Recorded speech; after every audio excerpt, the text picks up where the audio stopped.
कुरुक्षेत्र में शिवसेना हिंदुस्तान की राज्य स्तरीय मीटिंग का आयोजन किया गया, जिसमें मुख्य अतिथि के रूप में पार्टी के राष्ट्रीय अध्यक्ष पवन गुप्ता ने शिरकत की। वहीं कार्यकर्ताओं ने फूल माला से उनका स्वागत किया। शिवसेना हिंदुस्तान के राष्ट्रीय अध्यक्ष पवन गुप्ता ने कहा कि आगामी लोकसभा चुनाव में 10 राज्यों में हरियाणा में 2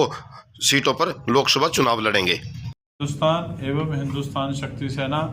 अपने 10 प्रदेश जिनमें पार्टी का प्रभाव है वहाँ हमने चुनाव लड़ने का निर्णय किया है। उसी के संदर्भ में पंजाब में 13 लोकसभा सीटों पे, चंडीगढ़ की 1 लोकसभा सीट, जम्मू कश्मीर से 2, वेस्ट बंगाल से 5, ऐसे हम अन्य राज्यों में भी जा रहे हैं, दौरा कर रहे हैं। और उसी के संदर्भ में आज हरियाणा प्रदेश इकाई के वरिष्ठ नेताओं की मीटिंग कुरुक्षेत्र में आयोजित की गई, जिसमें पार्टी के जो बहुत ही वरिष्ठ नेता थे उनकी बैठक हुई है आज कुरुक्षेत्र में, जिसमें हमारी पार्टी के राष्ट्रीय सलाहकार हेमराज गोयल जी, श्रीमती स्वराज बुमन भाटिया जी, हिंदुस्तान महिला इकाई के उत्तर भारत की अध्यक्षा और प्रदेश अध्यक्ष हरियाणा इकाई के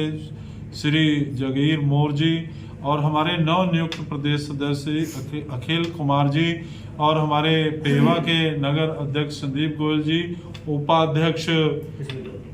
कृष्ण आजाद जी और तमाम पदाधिकारी मौजूद रहे।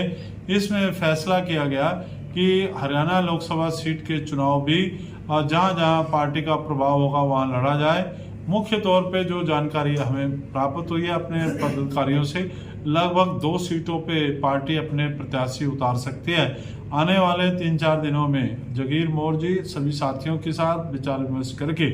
वो जो 2 लोकसभा सीटें होंगी हरियाणा की, उनके संभावित प्रत्याशियों के नाम पार्टी के मुख्य राष्ट्रीय कार्यालय में भेजेंगे और पार्टी लगभग 2 लोकसभा सीटों पे चुनाव लड़ेगी। और आज की बैठक में यही निर्णय हुआ कि लगभग 2 लोकसभा सीटों पे चुनाव लड़ा जाएगा। तो मेन मुद्दे क्या रहेंगे जी आपके?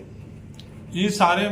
विषय पे जो है हमारी पार्टी जो 3-4 दिनों में विचार विमर्श करेगी, तो वो मुद्दे पार्टी जो हरियाणा में सरकार के सामने रहा लोकसभा के विषय में, क्योंकि ये देश का चुनाव है, प्रांत का चुनाव नहीं है, उन मुद्दों को चिन्हित करने के बाद पार्टी उस पर अपनी मैनिफेस्टो रिलीज करेगी। पर मुख्य तौर पे राष्ट्रीय स्तर पे पार्टी 2 मुद्दों को लेकर के बड़े स्तर पे चल रही है कि जैसे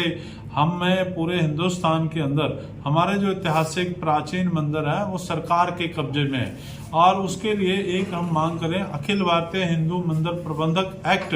कानून बनना चाहिए, ताकि उस कानून के तहत मंदिरों के प्रबंध व्यवस्था की पूरी जिम्मेदारी SGPC 1925 का एक्ट है उसी प्रकार से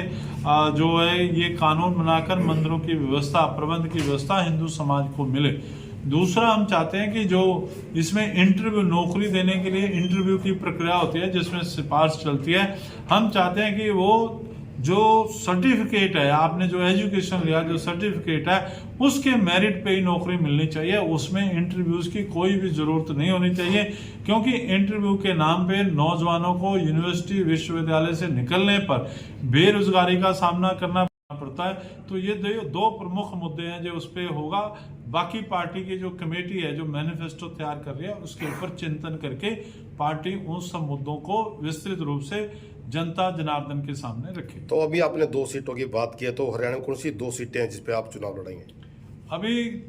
पार्टी क्योंकि 3-4 दिन में विचार विमर्श करके चिन्हित करेगी कि वो कौन सी 2 सीटें हैं जिसपे संगठन का सबसे ज्यादा प्रभाव है, वो उनके नामों की और उम्मीदवारों के नामों की घोषणा 3-4 दिन बाद की जाएगी।